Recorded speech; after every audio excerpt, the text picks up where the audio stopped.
Governor Kathy Hochul will unveil her most costly budget proposal ever Tuesday, with the $252 billion plan set to continue jacking up spending to fund new handouts.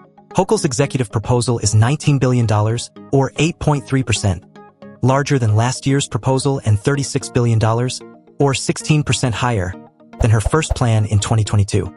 The 2024-25 state budget is expected to cost $240 billion as of the end of the third quarter of last year. New handouts and tax cuts paired with continued boosts in school aid and Medicaid are driving the ballooning budget. The big two would be Medicaid and school aid, as ever, said Blake Washington, Hochul's budget director. Across the programs we have modest increases in a lot of other state agencies, Washington told the Post. Higher education has a good increase this year. As expected, Hochul did not include a proposal to fill the $33 billion revenue gap in the MTA's proposed $68 billion five-year capital plan. While Washington and legislative leaders have admitted those talks will almost certainly involve new taxes or fees, Hochul's budget does not include any proposals to fill the gap. While the state's budget must be balanced before it's enacted, governors have regularly presided over structural deficits pushed off to future fiscal years. Hochul is carrying a $27.3 billion out-year gap through the three upcoming fiscal years, up from the combined $14.3 billion combined out-year deficit she had coming into this fiscal cycle. Hochul's widely touted affordability measures such as a middle-class tax cut and child tax credit will be phased in over 2 years, according to the proposal. Families with kids under 4 would receive a $1,000 credit per child for 2025 and a $500 credit for kids ages 4 to 16 in 2026. The expanded credits are expected to cost $800 million over 2 fiscal years. Hochul's middle-class tax cut would go into effect for single filers making under $215,400 and married filers making under $323,200. The tax rate will be cut 1% for 2025 and grow to a 0.2% cut in 2026. The budget includes a $3 billion proposal to send $300 checks to single New Yorkers making under $150,000 and $500 to families making under $300,000. The spending plan also includes new details on a policy to restrict kids' phone usage in schools. Each school district in the state would have to adopt a bell-to-bell no-phone use policy to keep kids off their devices during the school day.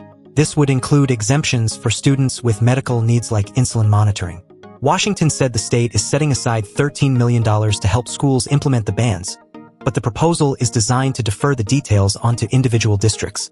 Whatever it is, we want to make sure that districts are engaging their parents, engaging the students, and coming up with something that everybody can live with, Washington said. New York's powerful teachers' unions are on Hochul's side pushing for the cell phone ban after a clash over the governor's plan to overhaul the state's school funding formula to end a provision called Save Harmless, which keeps shrinking schools from losing state funds. Axing Save Harmless would have meant funding reductions for almost half of the state schools. But Hochul gave up on the overhaul in last year's budget negotiations, instead contracting a $1 million study by the Rockefeller Institute on suggested changes to the formula. The governor reversed her position on Save Harmless a day after the report was released. The governor is still calling for less dramatic changes to the school aid formula, including using updated census figures to estimate poverty levels, as well as economically disadvantaged community data instead of numbers of students who qualified for free and reduced-price lunch. Those changes, however, will not lead to savings on the school aid budget, one of the largest portions of the spending plan. School aid will increase $1.7 billion to $37.4 billion under the plan. The governor also wants to wean New York City off of spending to support migrant arrivals, with no additional spending proposed on top of the $4.3 billion the state has already put towards the crisis. Only about a third of the state cash allocated toward migrants, $1.4 billion, has been spent as of December, according to the state comptroller's office.